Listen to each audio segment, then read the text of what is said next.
Hello, and welcome to Continuous Improvement, the podcast where we dive deep into various topics related to software development and infrastructure. I'm your host, Victor, and in today's episode, we are going to explore the fascinating world of service mesh and specifically focus on Istio.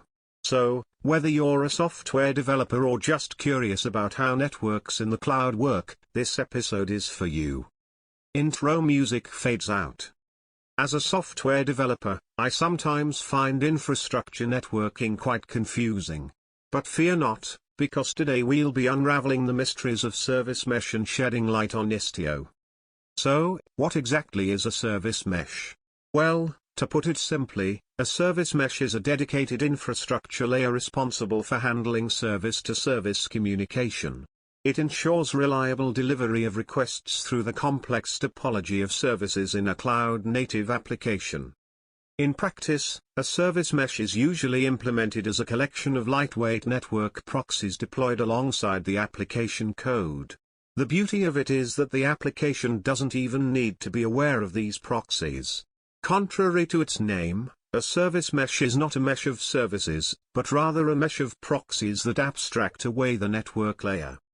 Now, a service mesh fulfills three primary functions: flow control, security, and observability.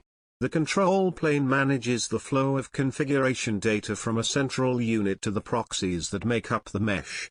Meanwhile, the data plane handles the flow of application data between microservices, facilitated by the sidecar proxy. One popular service mesh that you may have heard of is Istio. Istio is an open-source project born out of a collaboration between Google, IBM, and Lyft's Envoy proxy. It provides a transparent infrastructure layer for managing inter-service communication on Kubernetes. So how does Istio work? It intercepts network traffic bound for a pod and proxies it through an intelligent Layer 7 proxy called Envoy, which is mounted as a sidecar to the main container. Istio then applies advanced routing and policy rules to enhance security, resiliency, and observability. It even uses mutual TLS for communication between peers. Using Istio offers immediate advantages in the three core functions of a service mesh. However, it's important to note that there are complexities involved, such as operational overhead and a slight latency at the link level. Istio also requires platform adaptation and consumes additional resources like memory and CPU. Let's take a closer look at the components of Istio. The control plane, known as Istio, handles functions like service discovery, proxy configuration, certificate management, and more. In older versions of Istio, these functions were spread out among separate deployments, but they have since been consolidated into Istio.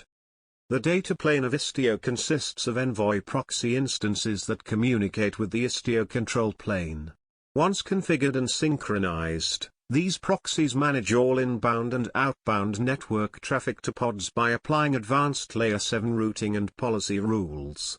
The configuration is achieved through the control plane's rules-based API, which then compiles it into Envoy-specific settings.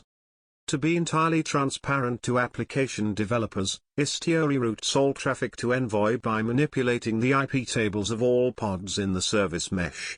Traffic hijacking is achieved through either an init container called Istio init or Istio's Container Networking Interface (CNI) plugin. In addition to its core functionalities, Istio also offers a security API that allows you to configure policies at different levels of granularity. It supports various modes of TLS communication, such as disable, permissive, and strict. By examining Istio request metrics, you can determine whether a request was proxied over MTLS. In conclusion, service mesh and Istio are fascinating technologies that provide a dedicated infrastructure layer to manage inter-service communication. Although they bring immediate advantages in terms of flow control, security, and observability, they also introduce complexities and require platform adaptation. I hope this episode helped shed some light on service mesh and Istio. Remember, learning is a continuous process, and there's always more to explore.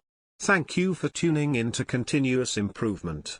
I'm Victor, and until next time, Keep improving. End of episode.